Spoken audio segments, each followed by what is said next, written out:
Weight loss that comes about due to uncontrolled blood sugar can be so serious. This can be life-threatening if it is not handled well. It can also lead to malnutrition and other health-related complications. It is therefore necessary to come up with a plan that aims at working on ensuring that you stop the weight loss. My name is Lilian Momena. I am a clinical nutritionist, and I'm going to take us through some of the things that you can do to prevent further weight loss and promote weight gain if you have lost a lot of weight and you are diabetic. Stick around until the end, because I'll be giving us some of the things that you need to factor in before you start your meal planning or your dietary adjustments or your lifestyle adjustments to promote weight gain. Challenges that come about when trying to plan for weight gain in a diabetic patient is one, most calorie dense food or most foods that are going to promote weight gain are usually going to trigger or spike up the blood sugars. And the next thing is you might be so insulin intolerant such that your body is not in a position to acknowledge you have eaten any meal. It is still in a catabolic place or situation, and this will promote further weight loss. When you are adjusting your lifestyle, diets and such, you plan making sure that you have those in mind. Having said that,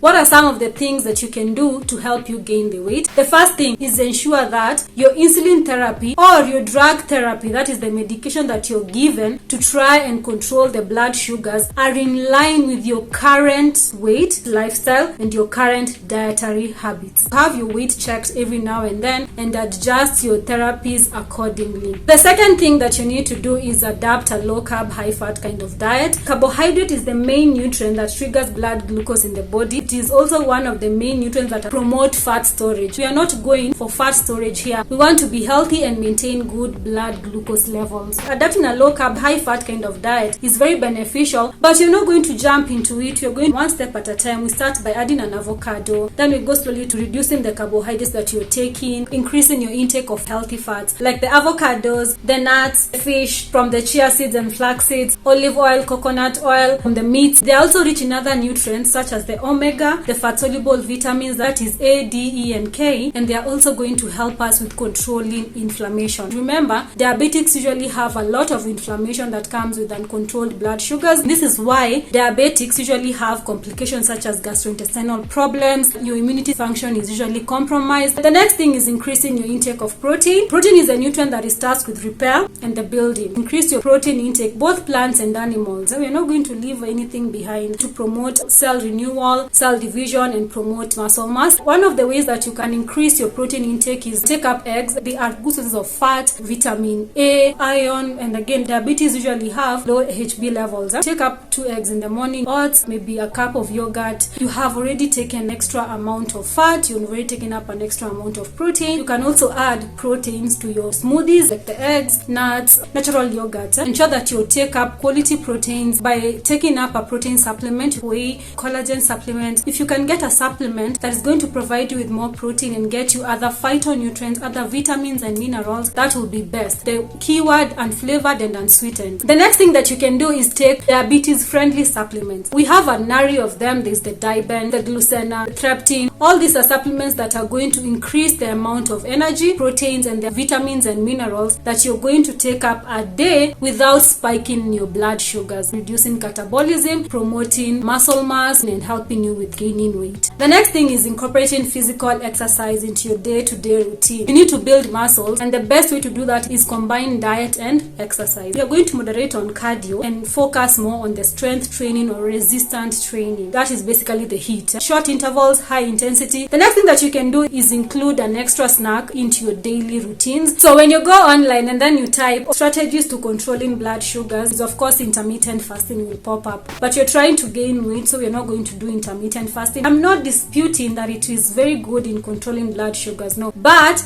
if you have not controlled your blood sugars and you're still experiencing weight loss, adapting intermittent fasting as a strategy is not very effective because you're going to lose more weight. You remember you're still insulin insensitive, so you need to make sure that your medication is well taken care of. Your body is a bit sensitive to foods. Making sure that you take up good quality fats is very important because they're going to help you in increasing the amount of calories that you're going to take up, and this will help in weight gain. 1 gram of fat transforms translates to 9 kilocalories of energy. The next thing that you can do is take care of your gut, your stomach. With the inflammation that comes with diabetes, there is a lot of gut erosion and gut problems. Studies have it that more than 50% of diabetes usually have problems with their gastrointestinal tract, that is their GIT. What this means is that there will be a lot of malabsorption, nutrient losses. The nutrients will not be utilized well. This will predispose you to malnutrition and deficiencies. You're going to eventually lose the weight. So one of the things that you can do is making sure that you increase your intake of fermented foods, and check the video on tips on how to heal and repair your gut. The next thing that you need to do is consult a dietitian. You're diabetic already. You don't need to add more complications into your life. So when you're going for your monthly checkups, when you go to your clinician, make sure that you visit the nutritionist, sit down with them and have them help you in planning your day-to-day meals. Making sure that you communicate to them clearly on your goals and your plans, and also ensuring that plans they give you is something that can work for you. The next thing that you need to do is adapt measures that help in stress management. Diabetes in itself is a whole assignment. It can be a bit overwhelming, and to some people, their appetite changes with high levels of stress. One thing that you can do to help with stress management is attending those clinics. Yes, you will meet other people with the same condition as you, and they will help you with strategies that have worked for them. Before you adapt any strategies or before you adapt any plan, make sure that you communicate with your clinician and your dietitian to make sure that it is safe and it is good for your health. The other thing that you can do on stress management, of course, is exercise. Apart from the muscle mass, it is going to help with therapeutic effect. So it will help in stress management and help you in reducing the stressors. Another thing on stress management, try as much as you can to sleep well, to help your body rest, reduce metabolic stressors, to reduce any sort of fatigue, tiredness, and all that, and also improving your moods. The next thing that you can do is increase your intake of healthy fluids. Don't do alcohol. If you have to do alcohol, please minimize on it. You can always take up water. Water is very important if you're diabetic. Remember, one of the signs and symptoms of diabetes is usually frequent urination that is coupled with excess thirst. Taking up water is very important to replace the losses, to prevent dehydration. And apart from that, intake of healthy fluids and healthy drinks like the soup, the broth is very important because it's going to supply with other nutrients like collagen, the minerals, the calcium, vitamin D and such. You can also take up things like yogurts instead of doing stuff like alcohol, because alcohol is a toxin. You can replace alcohol with maybe taking up something like wheatgrass powder, the wheatgrass juice. It has the minerals, it has the vitamins, fiber, it has the calories, and it will not spike up your blood sugar, promoting your immune function, supporting your metabolic health, and supporting your gut health. And it is very easy to incorporate wheatgrass into your day-to-day routine. The next thing that you need to do is watch this video on dietary adjustments of controlling diabetes, and give this video a like and make sure that you subscribe so that you get notified when you upload more videos.